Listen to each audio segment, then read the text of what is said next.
তীব্রমতা supremo Pradyut কিশোর দেববর্মনের বাসভবনে যান রাজ্যের প্রাক্তন মুখ্যমন্ত্রী বিজেপি মনোনীত প্রার্থী বিপ্লব কুমার দেব। তাকে স্বাগত জানান রাজমাতা বিভু কুমারী দেবী এবং প্রদ্যুৎ কিশোর দেববর্মন। প্রায় 30 মিনিট তাদের মধ্যে বিভিন্ন বিষয় নিয়ে আলোচনা হয়। আলোচনায় উঠে আসে ভোট প্রসঙ্গ। আধ ঘন্টা সৌজন্য সাক্ষাৎকার শেষে প্রদ্যুৎ কিশোর দেববর্মনের বাড়ি থেকে বেরিয়ে আসেন বিপ্লব কুমার দেব। তিনি জানান, বৈঠকে বিভিন্ন বিষয় নিয়ে কথা হয়েছে। তীব্রমতা সরকারের সামিল হয়েছে, এখন রাজ্যকে সামনের দিকে এগিয়ে নিয়ে যাওয়ার পালা। বিধানসভায় বিজেপির শক্তি 33 থেকে বৃদ্ধি পেয়ে পৌঁছল 46-এ।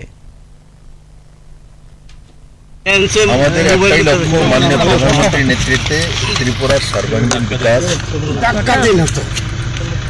মহারাজা বীরবিক্রম কিশোর মানিক্যের যে স্বপ্ন, সেই স্বপ্নকে সাকার করার জন্য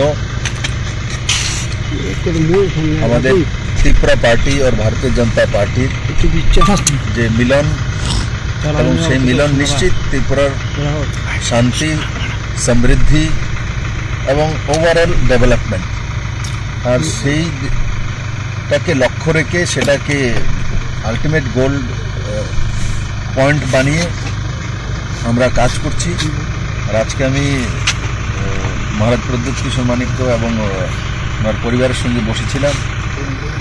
আগামী দিনে রণকৌশল কী হবে, কিভাবে করব, আর কী করা উচিত, আর সর্বোপরি জনতার আশীর্বাদ।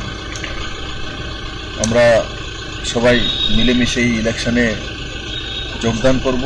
2টি লোকসভা সিট যাতে বিপুল ভোটে জনতার আশীর্বাদ নিয়ে আমরা মাননীয় প্রধানমন্ত্রীর কাছে পৌঁছে দিতে পারি, সেটার বিষয়ে বিস্তারিত আলোচনা হয়েছে।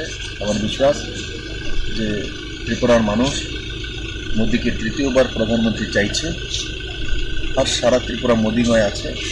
আমি আপনাদের মাধ্যমে ত্রিপুরাবাসীর কাছে বিনম্র প্রার্থনা করছি যে এই 2টা সিটে আপনাদের আশীর্বাদ চাই, আপনাদের ভালোবাসা চাই, আপনাদের সহমতি চাই।